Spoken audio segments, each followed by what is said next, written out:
The interrogation room hummed with the low frequency of containment fields, a sound that had become as familiar to Commander Vex as his own breathing apparatus. Across the steel table sat the human, Marcus Webb, his wrists bound in gravitational cuffs that pulsed with blue light.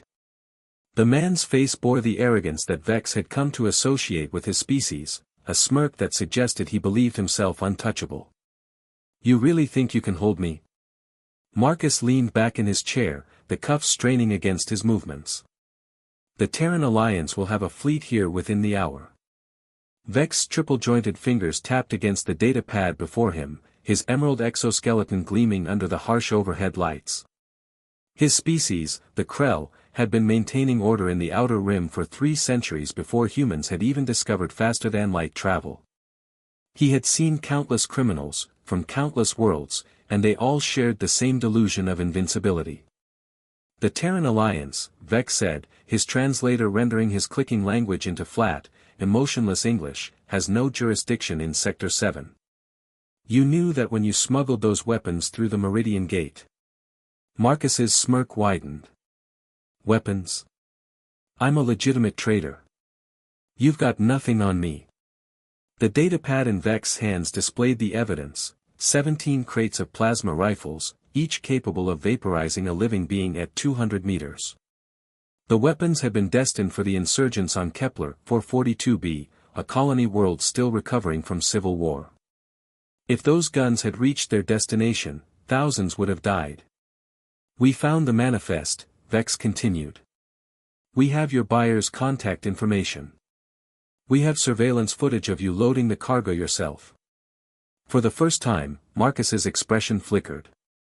His jaw tightened, and his eyes darted to the door as if calculating his chances of escape. Then, just as quickly, the arrogance returned. "You know what your problem is?" Marcus leaned forward, his voice dropping to a mocking whisper. "You aliens think you're so superior. You think your laws matter. But humans? We're survivors. We adapt. We conquer. And eventually, we're going to own this whole damn galaxy." Vex had heard similar speeches before. The rhetoric of human exceptionalism, of manifest destiny stretched across the stars. It was the same ideology that had led to the border wars, to the massacre at New Geneva, to countless atrocities that the Krell peacekeepers had been forced to contain. "We're done here," Vex said, rising from his seat. His towering form cast a shadow across the table, his 4 arms moving in practiced coordination as he secured his weapon belt. "You'll be transferred to the holding cells until your trial." Marcus stood abruptly, his chair scraping against the floor. "Trial? You mean kangaroo court? You're all the same, you can't stand that humanity is rising, that we're not going to bow to your ancient bureaucracy anymore." The human took a step closer, and Vex could smell the aggression radiating from him, the pheromones of a creature preparing for violence. In his years of service, Vex had learned to read these signals across dozens of species. Marcus was about to do something stupid. "Back away," Vex warned, his hand moving to the stun baton at his belt. Instead, Marcus lunged. His fist, augmented with an illegal dermal implant that increased bone density, shot toward Vex's face with surprising speed. The impact would have shattered a human skull. But Vex wasn't human. His primary right arm moved in a blur, intercepting Marcus's punch with his own strike.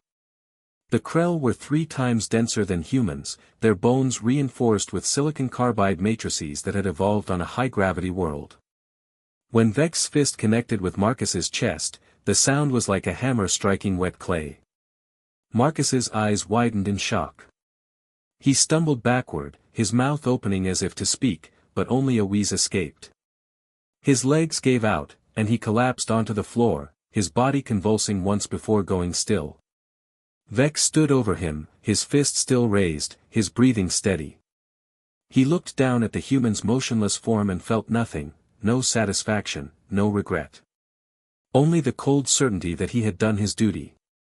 The medical team arrived within minutes, but they were too late. Marcus Webb's augmented bones had been no match for Krell physiology.